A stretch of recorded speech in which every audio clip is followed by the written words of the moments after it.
তেপরাল্যান্ডের দাবিতে কাঞ্চনপুর থেকে খুমলুং পর্যন্ত আইপিএফটির লং মার্চ র্যালি। খুমলুং বিকেল 5:30 এসে আইপিএফটির সেই লং মার্চ র্যালিটির সমাপ্তি হয়। জানা যায় পূর্ব নির্ধারিত সময়সূচি অনুযায়ী 8 জুলাই থেকে তার লং মার্চ র্যালিটি খুমলুং এসে সমাপ্তি হয়। এই দিনের তেপরাল্যান্ডের দাবিতে আইপিএফটির সেই লং মার্চ র্যালিতে আইপিএফটি কর্মী সমর্থকদের উপস্থিতি ছিল লক্ষণীয়।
খুমলুং এসে সমাপ্তি হয়।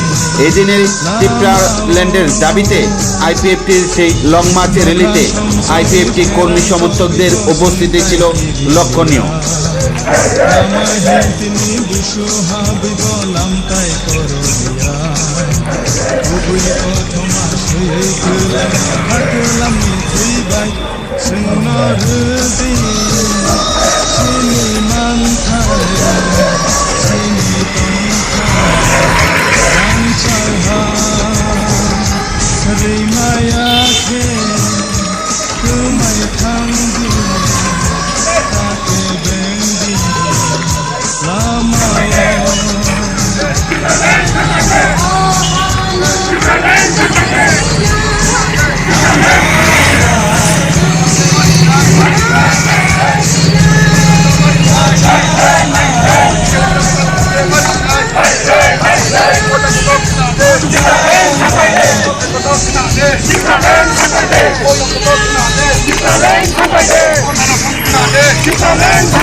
Long live.